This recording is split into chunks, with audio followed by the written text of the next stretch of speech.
The St. Louis theater scene is known for being a vibrant part of the community.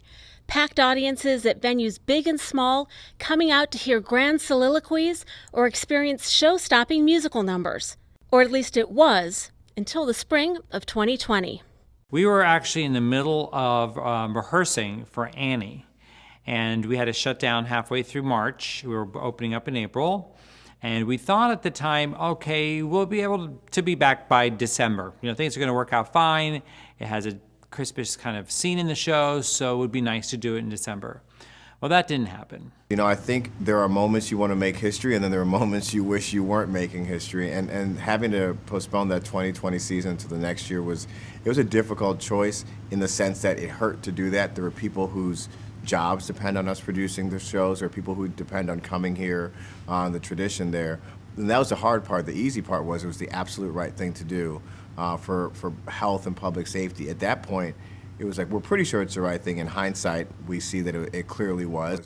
But just because the performances came to a halt didn't mean all that creativity stopped as well. About 3 weeks after this all happened, I went to our associate artistic director, Justin, and I said to him, I will go crazy if I don't continue to create during this time. And I cannot do Zoom. I don't feel like it's a really efficient way to get things done with all the stopping and starting on the computer.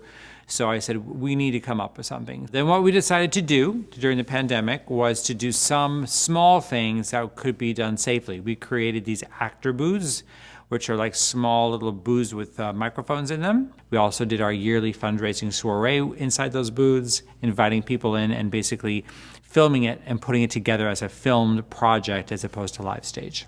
And even when things started to open up, the theater community had to stay pretty flexible and ready to make adjustments down to the last minute.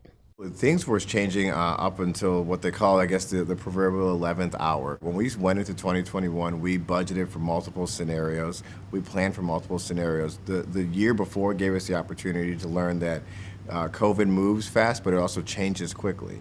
And so I don't want to say that we were ready, because no one's ever ready for all of this. But what we were able to do was have a few multiple plans in tracks ready to go. You make it 104 years planning for anything and everything. So do we have a plan to shut down? No, not necessarily, but we have a plan in place to tell us when it's the right choice. It's been a time like you would never ever expect. And the main thing I realized through the whole thing is just how gross artists are. Dancers, when they dance, they sweat, they have to touch each other. Singers have to sing, they spit. Even actors, if you're talking and projecting well, you're spitting. If you're a musician, you're playing through an instrument, you got lots of spit going on. We are kind of gross. And we're very intimate with each other on stage.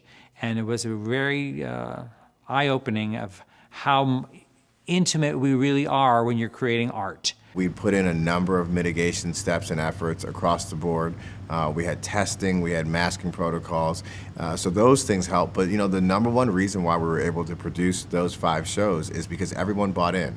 Everyone bought in with science, everyone bought into the greater good that we need to look out for the person next to us, take safety first, make a few sacrifices on what we normally want to do or our normal comfort, so that we could do what we all love, and that's create theater and bring the community together. What we do is unique, and it does unfortunately take us to be there with you in time and space.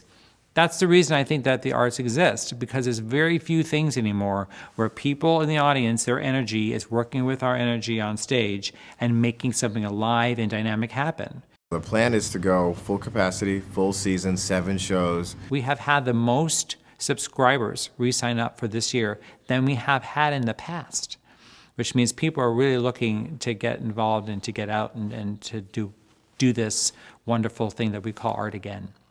It's great when you hear the stories of people wanting to be back and celebrating here and feeling joy of coming back. The letters we got the season that we weren't able to produce, of encouragement, of love for this place, of what this place has meant for people in their families and their tradition, those are the things that make us come back and make sure that we're ready to produce again. So if there's anything that hasn't been said that needs to be said, it's thank you. It's thank you to the community. It's thank you for people reminding us that this matters to them. It's more than a place where they just go see a show. It's more than just a job for us, and being able to see that to fulfillment this coming summer is something we're definitely looking forward to.